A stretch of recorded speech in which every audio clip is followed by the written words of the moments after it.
Officer James Davis was cruising through a picturesque, affluent neighborhood, his patrol car moving at a deliberate pace as he surveyed the area with a keen, scrutinizing eye. The neighborhood was known for its serene ambience and well-maintained properties, a stark contrast to the more troubled areas Davis was used to patrolling. It was a sunny late afternoon, and the golden rays of the sun filtered through the canopy of mature trees lining the streets, casting dappled shadows on the pristine sidewalks. If you are not subscribed, I recommend you subscribe and activate the bell so you don't miss any videos.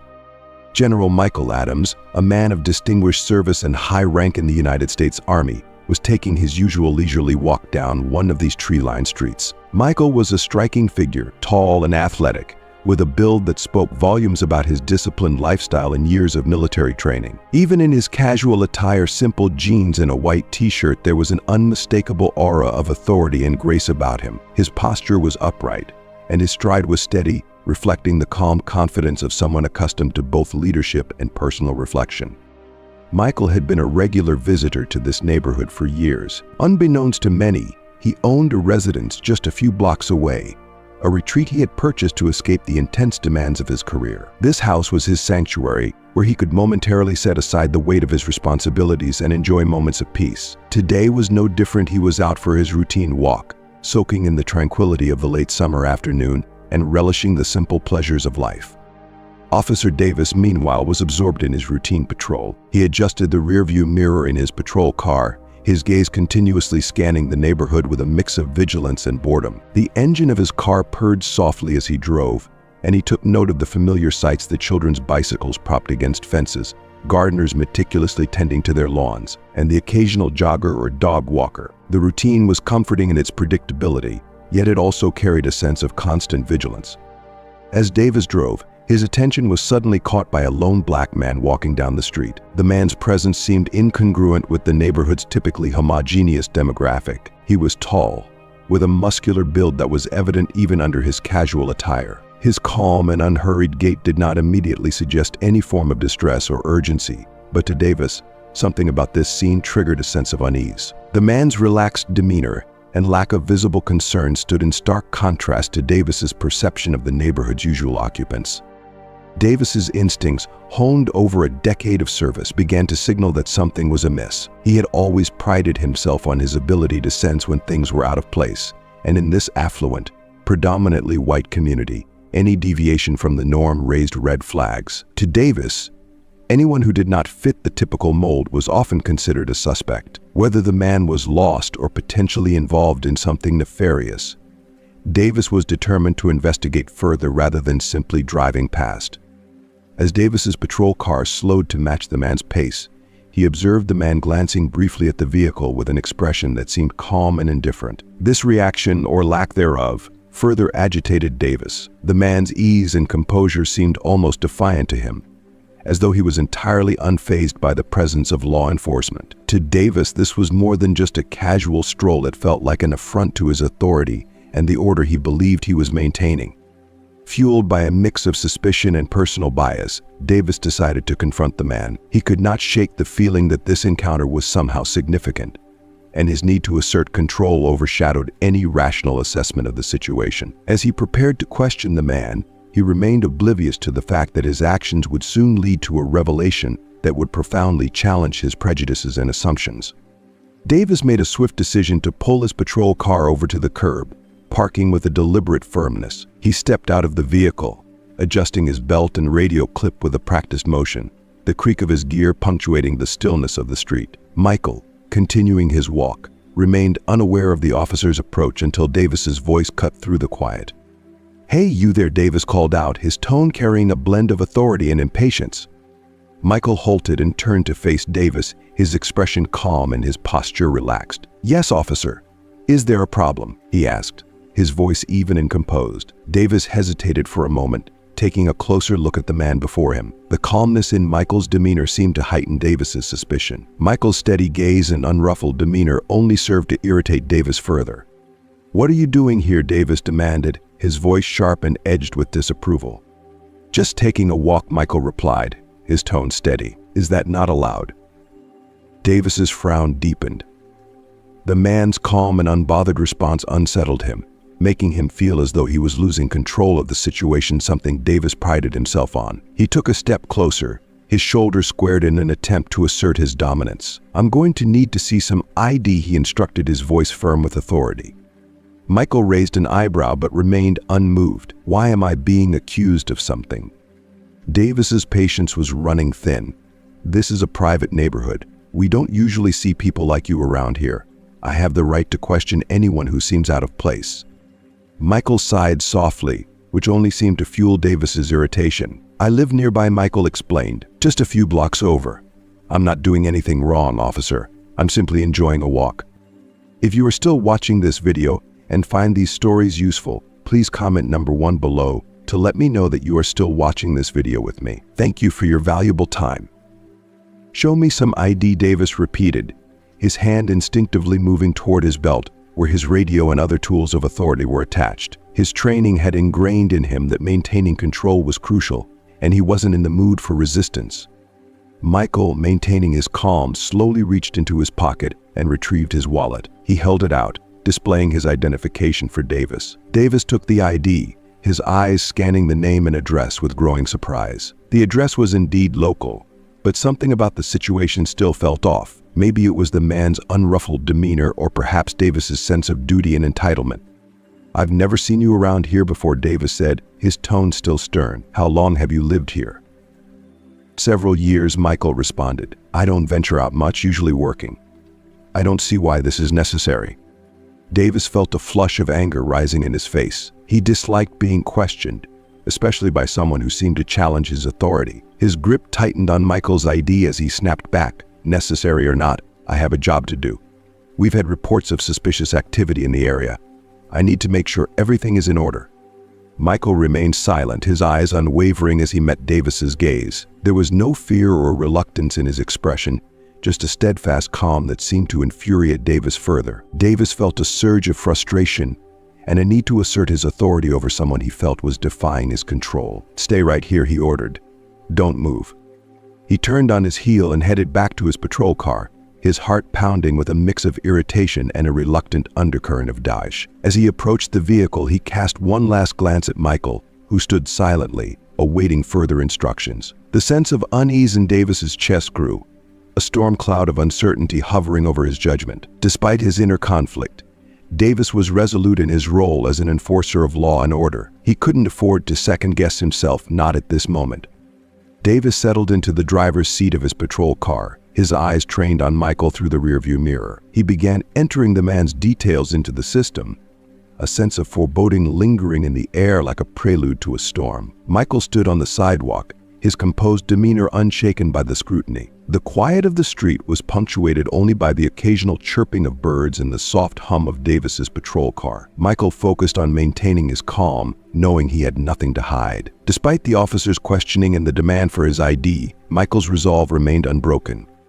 Michael's mind replayed the entire encounter with disturbing precision. He could hear the officer's authoritative tone, as if it were happening again, feel the weight of the officer's insistence that he was out of place, and see the way the officer's hand had hovered near his belt, poised as if ready for any sudden move. Michael knew that look all too well, a mix of suspicion and authority that he had encountered many times during his service. It was a look often directed at those who didn't fit the norm or appeared to be different in some way. That look had a way of escalating into something far more dangerous if not handled with extreme care. As he stood there, Michael glanced around at his surroundings. A few people had gathered at a distance, their curiosity piqued by the scene unfolding before them. Some were peering through their windows, their expressions a mix of intrigue and concern. Others had paused in their yards, clearly watching the interaction with a blend of interest and apprehension. A middle-aged man, who was holding a garden hose, stared openly as water spilled onto the sidewalk, his attention wholly diverted by the unfolding confrontation. Nearby, a woman walking her dog had come to a halt, her phone out as if ready to document the event for posterity. When Michael briefly met her gaze, she quickly looked away, her desire to capture the moment outweighing any impulse to engage. Michael took a slow, deliberate breath, trying to calm the rising frustration within him. This was the last thing he had wanted: a public scene, an unwarranted confrontation that could have easily been avoided. Meanwhile, Davis remained in his patrol car, absorbed in tapping away at his computer. Michael could only assume that the officer was running his ID, poring over his records in a bid to find anything that might justify this encounter. It was a tactic he had seen employed many times before, searching for reasons when none existed. Although this practice troubled him deeply, Michael understood that reacting with anger or hostility would only exacerbate the situation. Patience, he reminded himself, trying to keep his emotions in check. Let it play out.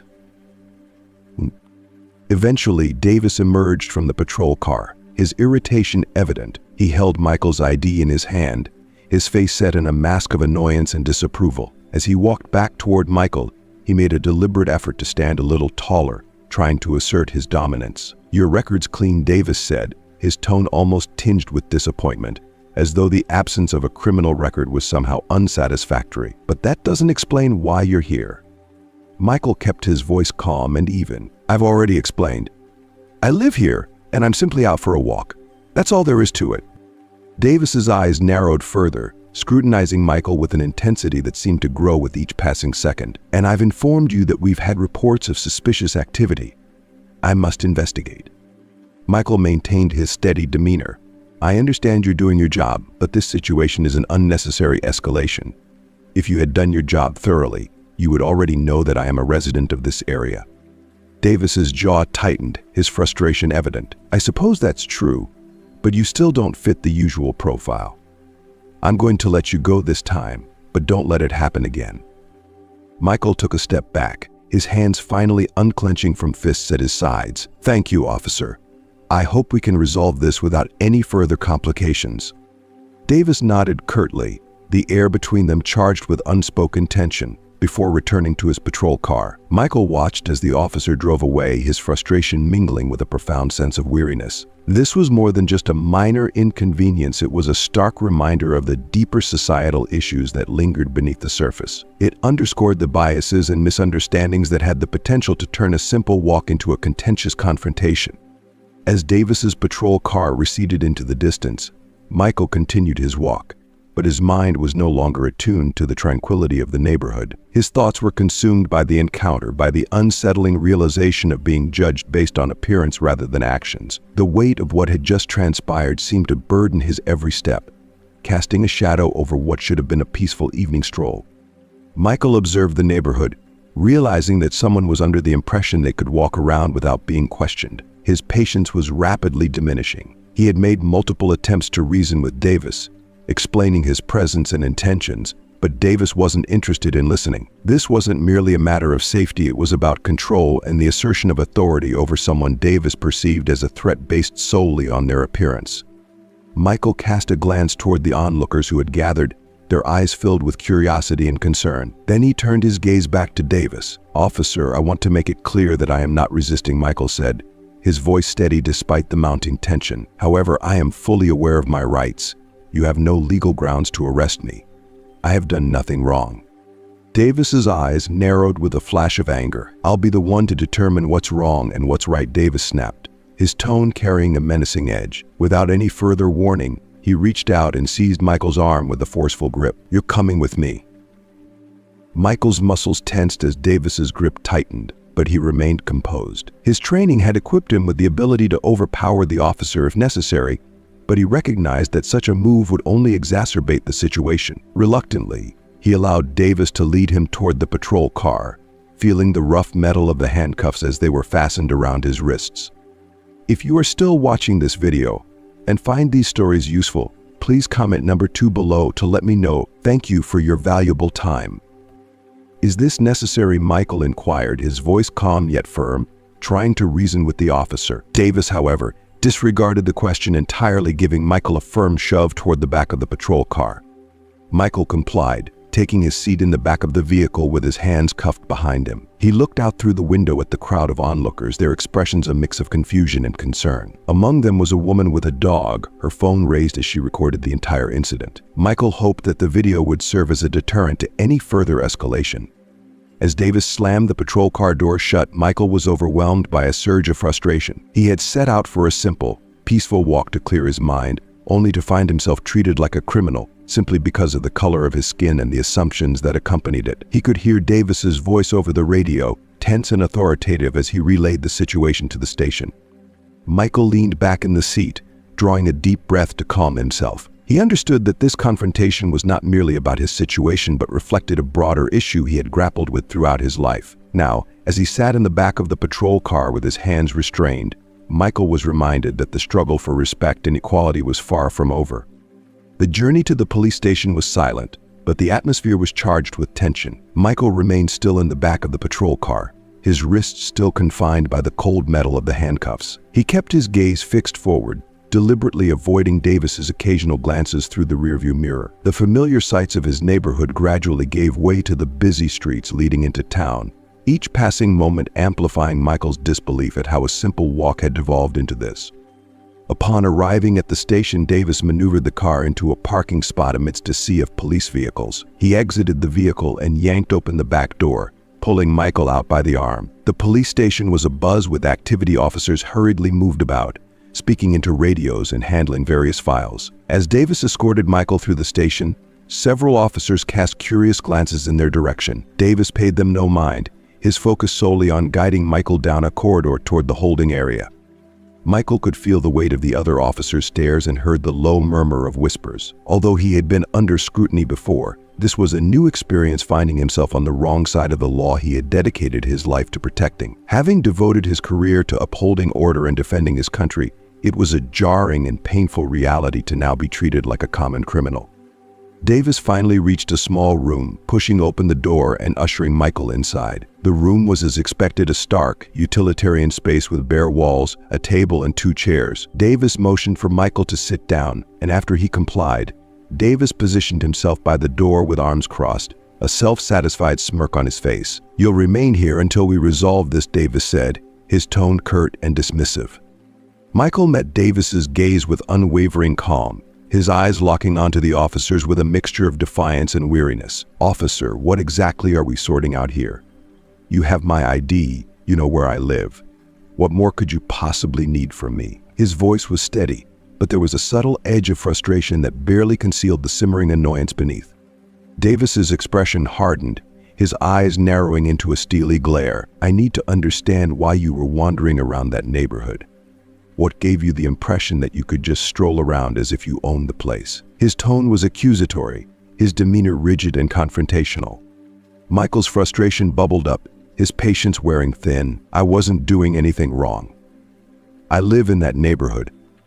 I've given you my ID and explained my presence. What exactly have I done to deserve this kind of treatment?" His voice carried a hint of disbelief, the exasperation evident.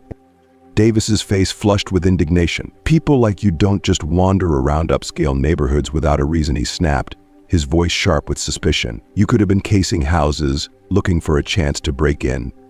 Michael's eyes narrowed further, a mix of confusion and irritation crossing his features. "People like me," he echoed, his tone incredulous. "What exactly do you mean by that, Officer Davis?" His question hung in the air, a pointed challenge to the officer's assumptions. Davis's jaw tightened, but he remained silent, his silence a testimony to the uncomfortable truth of his prejudices. The room fell into a stifling silence, the tension thick and palpable. Michael could sense the palpable anger emanating from Davis, a need to assert dominance and control that was less about Michael personally and more about a broader sense of disruption to the officer's perceived order. The door swung open, breaking the charged silence as Sergeant Laura Smith entered. Her presence was commanding, tall with short brown hair, and an expression that blended professionalism with a trace of concern. She scanned the room, her gaze flicking between Davis and Michael, her eyes taking in the situation with a practiced assessment. Michael recognized her type immediately, calm, composed, a steadying force amid the chaos. "What's going on here?" Sergeant Smith's voice was firm yet measured, her tone a balancing act between authority and inquiry. Davis straightened, attempting to present his side with an air of righteousness. "I found him wandering in an upscale neighborhood, behaving suspiciously. He refused to explain himself, so I brought him in." Sergeant Smith's gaze shifted to Michael, sharp yet fair. "Is that what happened, Mr. Adams?" Michael gave a slight nod. "I was simply out for a walk. Officer Davis questioned me, and I provided my ID and explained that I lived nearby. That wasn't sufficient for him." Smith turned back to Davis, her expression hardening. "Did you run his ID?" "Yes," Davis replied quickly. "It came back clean, but..." "But you still brought him in," Smith interrupted, her tone rising with a note of incredulity. "On what grounds?" Davis hesitated, clearly uncomfortable under the scrutiny. He was acting suspicious, he insisted, a hint of defensiveness creeping into his voice. "I was just doing my job, trying to keep the neighborhood safe." Smith let out a frustrated sigh, crossing her arms. "This man is a high-ranking general in the United States Army," she said, her voice low but resolute. "You've detained him without cause, and in handcuffs no less. Do you understand the implications of your actions?" Davis blinked, his surprise evident.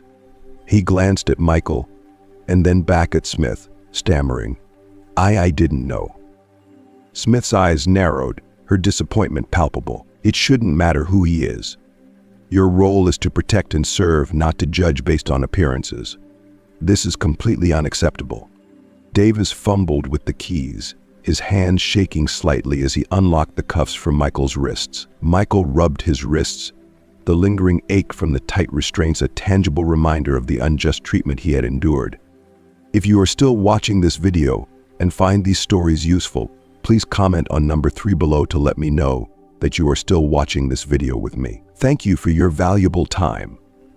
Standing tall, Michael regarded Davis with a calm demeanor, his voice steady but carrying a weight of quiet resolve. "Sergeant Smith," he said, "thank you for your professionalism.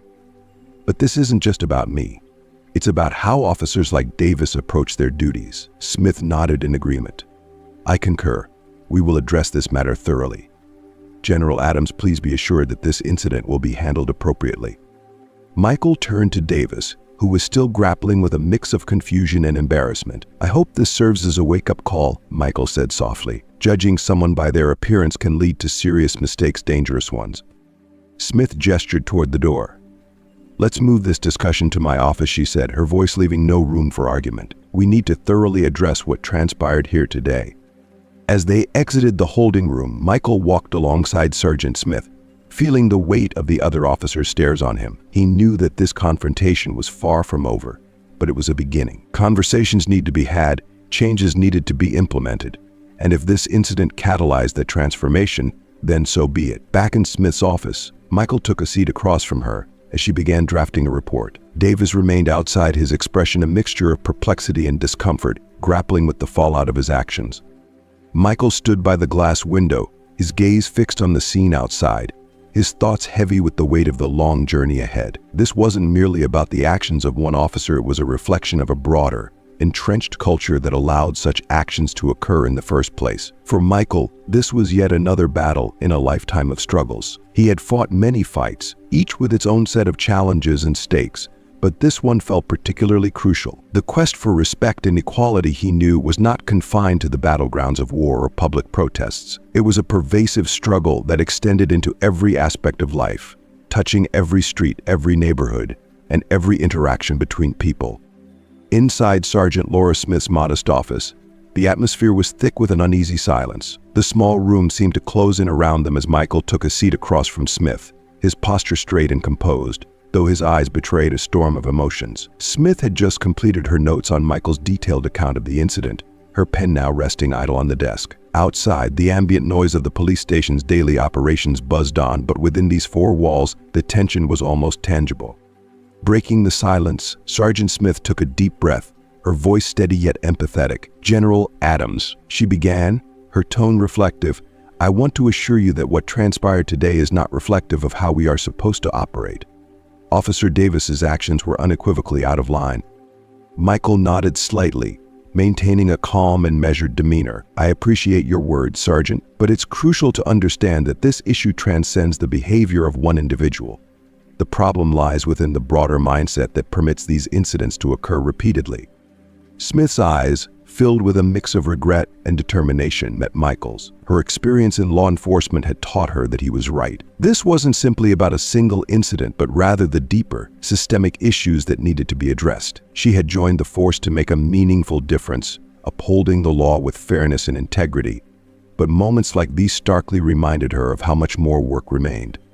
"Adams," Smith said carefully, her voice tinged with sincerity, "if you're willing to share more about your perspective, both from today's experience and your broader career, it could provide us with invaluable insights into how we might prevent such occurrences in the future."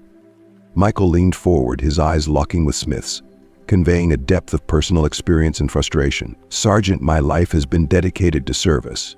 I have led troops in combat, made critical decisions under extreme pressure, navigated crises of various kinds, and confronted prejudice in both subtle and overt forms.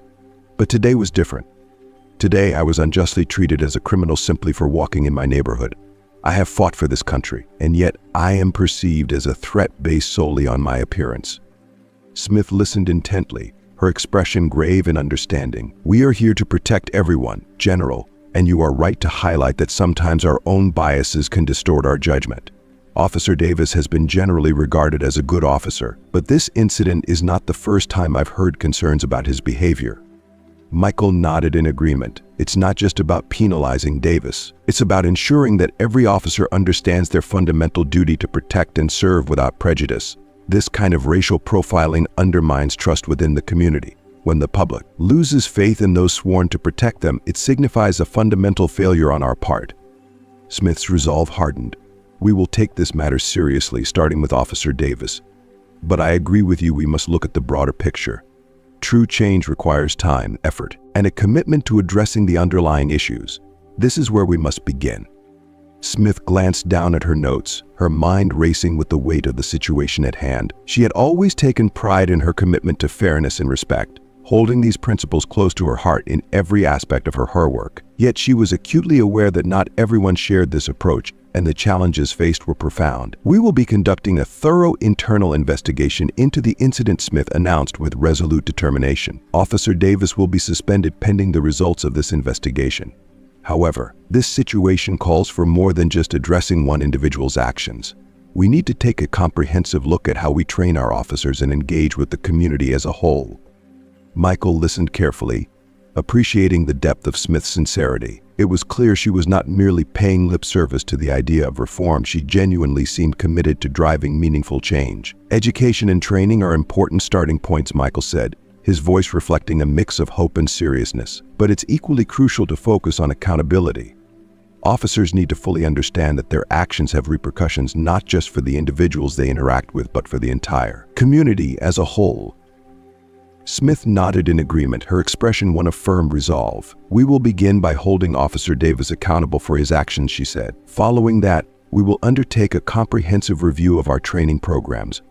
Our goal is not merely to enforce laws, but to build and maintain trust within our community." At that moment, the door to Smith's office creaked open, and Officer Davis entered, his demeanor hesitant and uneasy. Smith motioned for him to come in. Davis stepped forward, his body language rigid, and his eyes flitted nervously between Smith and Michael. "Officer Davis," Smith began, her voice measured but firm. "General Adams has already provided his account of today's events. We have reviewed his background, and as you now know, he is a high-ranking officer in the United States Army. Your behavior today was both unprofessional and unjustifiable." Davis shifted uncomfortably, a flush creeping up his neck. "I didn't realize he was a General," Davis protested, his tone defensive. "I thought he might be up to something. I was just trying to do my job." Smith's gaze sharpened. "Your job is to protect and serve every member of this community impartially, not to make snap judgments based on someone's appearance. You detained a man without legitimate cause, treated him as if he were a criminal, and violated his rights. This is not a matter of doing your job, it's a matter of failing it." Davis opened his mouth as if to argue but fell silent. His eyes flicked towards Michael, then back to Smith. "I was only trying to ensure the safety of the neighborhood," he said, his voice tinged with frustration. Michael rose from his seat, his stance firm as he faced the officer. "Ensuring safety doesn't mean targeting people who look different," he said, his voice laced with disappointment. "It's about upholding justice and treating everyone with dignity. I was simply out for a walk, and yet you made me feel like a criminal in my community. That is not how we keep anyone safe." Davis's shoulders drooped, and he averted his gaze, unable to meet Michael's eyes. "I'm sorry," he mumbled, his apology lacking conviction and sounding more like a plea for leniency. "I didn't mean for things to turn out this way." If you are still watching this video and find these stories useful, please comment on number 4 below to let me know that you are still watching this video with me. Thank you for your valuable time. Michael regarded him quietly, the sincerity of Davis's apology seeming more like a reflection of fear than genuine understanding. An apology isn't enough, Michael said firmly. What matters is ensuring that this does not happen to anyone else in the future. Smith stood up, her posture resolute and authoritative. Officer Davis, your suspension is effective immediately. An investigation into your conduct will proceed, and based on its findings, further actions may be taken. Davis nodded, his expression one of defeat. Without another word, he turned and exited the office, the door closing softly behind him. Smith watched him leave, then turned her attention back to Michael. We can and will do better, she assured him. I will make sure of it. Michael gave a nod of acknowledgement. I trust you, Sergeant, but remember, this issue extends beyond Davis. It's about transforming the underlying culture that permits such behavior. It begins with leadership and requires commitment from officers like you. Smith resumed her seat, her demeanor thoughtful. Thank you for your patience today, General. I understand it hasn't been easy, but your feedback will be instrumental in driving change. Michael took a deep breath, feeling a slight lift in the heaviness of the day. We all have a role to play in this, Sergeant. Let's ensure we fulfill it with integrity and dedication. He rose from his chair, extending his hand with a sense of determination. Smith grasped it firmly, their handshake conveying a silent understanding that spoke volumes. As Michael departed from the office, he was filled with a renewed sense of purpose. The unsettling nature of the incident he had just experienced was not merely a personal affront, it presented an opportunity to ignite meaningful change. Michael was resolved that this was not only about his struggle, but about ensuring that no one else would endure a similar ordeal. Stepping out into the daylight, he was bolstered by a newfound resolve. Though the journey ahead was daunting, he felt reassured knowing he was no longer traversing it alone. The news of General Michael Adams's experience quickly rippled through the police station and beyond, swiftly penetrating the wider community. By the following day, what had started as hushed whispers had evolved into full-blown discussions. Officers congregated in break rooms, their conversations held in subdued tones, frequently glancing towards the now empty desk of Officer Davis. The atmosphere within the station was charged with an undercurrent of tension, underscored by the realization that a significant shift was underway. Davis's suspension was more than just a routine disciplinary action, it symbolized a broader signal that changes were in motion. During the morning briefing, Sergeant Laura Smith addressed the assembled officers with a demeanor that was both grave and resolute. Her expression was stern, and her voice carried a steady, authoritative tone. As many of you are aware, Officer Davis has been suspended pending an internal investigation. The incident involving General Michael Adams was a clear violation of our department standards. We must protect and serve every member of our community with respect and fairness, and we have fallen short of that standard. A low murmur rippled through the room, as some officers nodded in agreement while others shifted uncomfortably in their seats. Smith observed the range of reactions but maintained her focus. Our conduct reflects on the entire department. Events like this undermine public trust, which is a cornerstone of effective policing. We have a responsibility to uphold the highest standards of integrity and conduct. A young officer, Ramirez, tentatively raised his hand. Sergeant, what will be the outcome for Davis? Smith met his gaze with a steady look. The specifics of Davis's situation will be determined by the ongoing investigation. For now, he remains suspended. But let me emphasize that this issue extends beyond Davis. All of us must grasp the significance of our role within the community.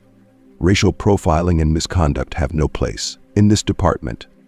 The room fell into a contemplative silence as Smith's words resonated deeply with the officers. She continued, We will be implementing additional training sessions focusing on racial sensitivity and de-escalation techniques. Full participation will be mandatory. We must learn from this incident and work diligently to prevent any recurrence. As the briefing concluded, officers dispersed from the room, some lost in thought, while others engaged in quiet discussions. Smith watched them leave, hoping that her message had struck a chord. She understood that real change would not materialize overnight, but she knew that the first steps toward it had to be taken. Meanwhile, General Michael Adams had resumed his usual activities.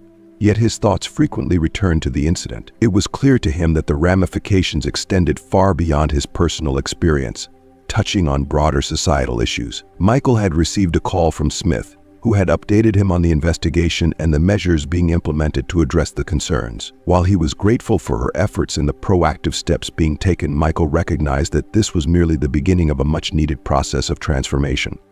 That afternoon, Michael received an invitation to a crucial meeting with community leaders and representatives from the police department. The purpose of the gathering was to address the recent incident and to strategize on how to move forward constructively. Recognizing the significance of this opportunity for dialogue and resolution, Michael agreed to attend. The meeting was scheduled to take place at a local community center, a familiar venue in the neighborhood where residents often came together for various events and support activities. The room was a microcosm of the community, populated by a diverse group of individuals, respected community leaders, dedicated police officers, and engaged citizens deeply concerned about the recent events. Among them was Officer Smith, alongside several other officers who had played key roles in the case. Michael chose a seat at the front of the room, acutely aware of the gravity of the situation and the importance of the discussions that were about to unfold. As the meeting commenced, Smith took to the podium, his presence commanding attention. "Thank you all for coming," he began, his voice resonating with sincerity. "We are here today to address the recent incident involving General Adams and to outline the steps we are taking to address it. Our goal is to listen to your concerns, understand your perspectives, and collaboratively work towards rebuilding trust within our community."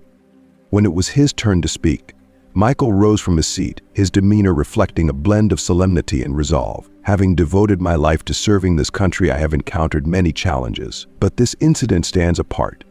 It starkly underscores the considerable distance we still need to cover in our journey toward understanding and reconciliation.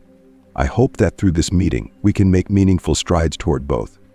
The ensuing discussion was heartfelt and raw. Community members took turns sharing their personal experiences, venting their frustrations, and expressing their aspirations for a better, more just future. Their voices, though varied in their individual stories, echoed a common desire for positive change. Police officers in attendance listened intently, diligently taking notes and participating in the exchange. The dialogue was challenging but essential, revealing the pressing need for ongoing efforts to bridge the divide between law enforcement and the communities they serve. As the meeting neared its conclusion, a sense of cautious optimism began to permeate the atmosphere. While the discussions had been intense and emotionally charged, they also proved to be productive. There was a collective recognition of the substantial work still required, yet a renewed sense of commitment emerged, focused on enacting positive change. Michael left the community center with a sense of hopeful determination. The path forward would undoubtedly be arduous, but it was a path he felt was necessary to traverse. He understood that genuine progress would come through sustained effort, open dialogue, and a shared dedication to justice and mutual respect. If you are still watching this video and find these stories useful, please comment on number 5 below to let me know that you are still watching this video with me. Thank you for your valuable time. The incident had undeniably served as a turning point, a catalyst for meaningful change. It highlighted that while progress may be slow and fraught with challenges, it remains an endeavor worth pursuing. As Michael walked away from the community center, he felt a renewed sense of purpose. The fight for justice was far from over, but it had taken a significant step forward. In the wake of this meeting, the immediate focus would be on implementing new training protocols and reviewing existing policies concerning stops and searches. This effort was not merely about imposing penalties, but about fostering education and prevention. The aim was to build a partnership with the community rather than exacerbate existing divisions, ensuring that the path to progress was paved with understanding and collaboration. In the quiet room of the community center, as discussions continued, a local activist named Jordan, who had been attentively listening, raised his hand. His voice was steady and assertive as he spoke up. "It's reassuring to hear that there's a commitment to change," he said. "However, we need more than just assurances. We need transparency. It's crucial that when issues arise, they are addressed openly and not buried under the rug." Michael, who had been nodding in agreement, added, "Absolutely. Transparency and accountability are vital. This cannot be merely about empty promises. It has to be about concrete actions. People need to witness that real changes are being implemented and that their concerns are being heard and acted upon." The conversation continued to evolve, expanding into discussions about various initiatives developing community engagement programs, establishing regular meetings between police officers and residents, and fostering an environment where officers are viewed as allies rather than mere enforcers of the law. Ideas flowed freely, agreements were made, and a sense of cautious optimism began to emerge among those present. As the meeting drew to a close, Sergeant Laura Smith approached Michael with a look of gratitude and resolve. "Thank you for your presence and your valuable input," she said earnestly. "We have a significant journey ahead of us, but I genuinely believe that together we can make a meaningful difference." Michael extended his hand for a firm handshake. "Change is rarely easy, but it is essential. I am committed to working with you and with everyone here to ensure that this community becomes a place where everyone feels safe and valued."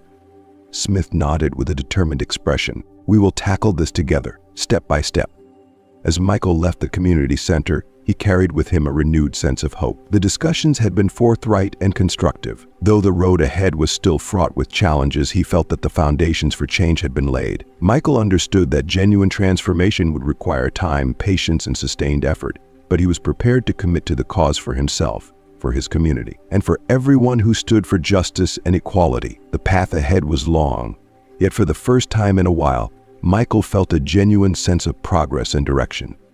Back at the police station, the atmosphere had notably shifted. The suspension of Officer James Davis had communicated a clear and firm message, and the morning briefings, once routine, now carried an added weight of seriousness. There was a renewed focus on professionalism, respect, and accountability. Officers were now required to attend mandatory training sessions on racial sensitivity and de-escalation technique sessions that, while uncomfortable, were deemed necessary for fostering meaningful dialogue. In one of these training sessions, Officer Ramirez sat among his colleagues, listening intently as an instructor from the community relations team discussed the importance of recognizing and addressing implicit biases. Ramirez, who had been on the force for several years and prided himself on being fair-minded, found himself confronting uncomfortable realizations. The training highlighted how even well-intentioned individuals could harbor unconscious biases and make snap judgments based on appearances. It prompted officers to reflect on their behaviors and consider the broader impact of their actions on others. After the session, Ramirez sought out Sergeant Laura Smith in the hallway. She had been instrumental in organizing these training sessions and was committed to driving real change within the department. The fatigue in her eyes spoke to the challenge of transforming a deeply entrenched culture. "These training sessions are opening a lot of eyes," Ramirez remarked. "I've overheard other officers discussing things differently now. I genuinely think this is making a difference." Smith, with a weary yet resolute smile, responded, "It's a start. Changing a culture that has been ingrained for years won't happen overnight. But every step forward is progress. We have a long road ahead, but with continued effort and commitment, we can start to build a department that truly reflects our values of fairness and respect." Ramirez nodded in agreement, feeling a renewed sense of purpose as he walked away, knowing that the journey toward meaningful change had just begun. Smith glanced at Ramirez, a small smile of encouragement playing on her lips. "That's exactly the goal," she said, her tone imbued with optimism. "We can't expect everything to change overnight, but every step counts. Every conversation we have, every officer who begins to see things differently, it's a step in the right direction." Ramirez nodded thoughtfully, his expression reflecting the weight of recent events. "I've been reflecting a lot on what happened with Davis and General Adams," he said. "I've made mistakes too, perhaps not as overtly, but I've judged people before getting to know them. This training is making me realize that." Smith placed a reassuring hand on Ramirez's shoulder, her gesture one of support and understanding. "We've all made mistakes," she acknowledged. "What truly matters is that we learn from them and strive to do better. It's not about achieving perfection. It's about making continuous progress. Your self-awareness is a clear sign that we're moving forward." As they continued their walk, Smith felt a renewed sense of hope. The incident involving General Michael Adams had undoubtedly shaken the department, but it had also ignited something crucial: a wave of self-reflection, increased awareness, and a genuine commitment to improvement. Smith was aware that resistance would persist. There would always be those who felt no change was necessary, but she was also heartened by the growing number of officers who were beginning to grasp why this transformation was essential. Meanwhile, Michael Adams was experiencing the broader impact of his ordeal. He began receiving an influx of calls and messages from neighbors, some offering support and others expressing regret for not intervening when they saw him being wrongfully detained. Michael appreciated the outreach, recognizing that his experience had sparked a broader awareness that extended beyond the police department. One afternoon, Michael was invited to speak at a community forum organized by the local neighborhood association. The forum aimed to foster open dialogue between residents and law enforcement, rebuild trust, and address ongoing concerns. Michael accepted the invitation, understanding the significance of these conversations. That evening, the community center was packed with residents, their faces a blend of curiosity, concern, and hope. A group of officers, including Sergeant Smith and Officer Ramirez, stood attentively at the back. As Michael took the stage, he surveyed the audience before him. The mixture of emotions in the crowd was palpable, and he began speaking with a steady, sincere voice. "Thank you all for coming tonight. What happened to me was a challenging and painful experience, but it has also brought us together. I want to start by expressing my belief in the power of community. I truly believe that we can work together to create a safe and inclusive environment for everyone." He paused, allowing his words to resonate with the audience. But to achieve that, we need to confront some uncomfortable truths. We must recognize that bias and prejudice are real issues. We need to understand that ensuring safety goes beyond protecting people from crime. It also involves ensuring that every individual feels respected and valued, regardless of their appearance. An elderly man in the front row raised his hand, his voice tinged with concern. "General Adams," he said, "I've lived in this neighborhood for over 30 years. I've seen many changes, but I never imagined something like this could happen here. How can we ensure it doesn't happen again?" Michael nodded, acknowledging the gravity of the question. "It starts with awareness," he responded. "Awareness of our own biases and how our actions impact others. The police department is implementing new training, but this isn't just about the officers, it's about all of us. We need to hold each other accountable. If we witness something that isn't right, we must speak up. Building trust requires proactive and collective action." If you are still watching this video and find these stories useful, please comment on number 6 below to let me know that you are still watching this video with me. Thank you for your valuable time. The room was silent for a moment, the gravity of Michael's words sinking in. Smith and Ramirez exchanged a glance, a silent acknowledgement of the journey ahead. Smith knew that the road to change would be long and challenging, but with continued dialogue, self-reflection, and community involvement, progress was within reach. Another hand went up, this time from a young woman standing at the back of the room. Her face reflected a mix of curiosity and determination. "What can we as residents do to help? How can we get involved in this process?" Michael, who had been standing by the podium, turned to address her with a sense of earnestness. "The first step is to actively participate in these community forums. Engage in meaningful conversations with your neighbors, and make an effort to get to know the officers who patrol our streets. Building personal relationships and fostering a sense of understanding between residents and law enforcement is crucial. The more engaged we are, the stronger and more cohesive our community will become." Sergeant Smith, who had been quietly observing, stepped forward to lend her support to Michael's call to action. "General Adams is right. Our department is committed to making significant changes, but we can't do it alone. We need your help and involvement. We are here to serve and protect you. And to do so effectively, we need to be in tune with the community's needs and concerns. We are here to listen, learn, and grow together." The forum continued for over an hour, characterized by an active and open dialogue. Residents took turns expressing their concerns, asking probing questions, and offering constructive suggestions. The atmosphere in the room was markedly different from the earlier tension. It was now filled with a sense of respect and openness. By the end of the evening, the room was imbued with a collective spirit of unity and a shared commitment to move forward together. As the forum drew to a close, the crowd began to thin out, but not before Michael found himself surrounded by a cluster of neighbors. Each person wanted to shake his hand, thank him for speaking out, or share their own experiences related to the issues discussed. Michael listened intently to each individual, offering words of encouragement and empathy. The warmth and solidarity of the community were palpable, and Michael could feel the transformative power of collective engagement. Sergeant Smith approached Michael as the last few attendees were leaving. Her expression conveyed a deep sense of appreciation and acknowledgement. "That was incredibly impactful," she said. "You've truly made a difference tonight. People are listening and responding." Michael responded with a smile, his voice imbued with optimism. "This is only the beginning, Sergeant. We've started an important conversation, but it's up to us to keep it going. Real change is a process, and while it takes time, tonight was a significant step in the right direction." Smith nodded, her determination unwavering. "We will continue to push forward together and will ensure that this momentum doesn't fade. As Michael left the community center that night, he was filled with a renewed sense of purpose and hope. The recent days had been marked by challenges and difficult conversations, but they had also been deeply transformative. The progress being made was gradual, yet it was evident that positive change was on the horizon. Walking through his neighborhood, Michael reflected on the journey thus far. The friendly interactions with neighbors and the encouraging exchanges with Officer Ramirez were small but meaningful indicators of the progress being made. It was becoming clear that the efforts to bridge gaps and build understanding were fostering a more connected and compassionate community.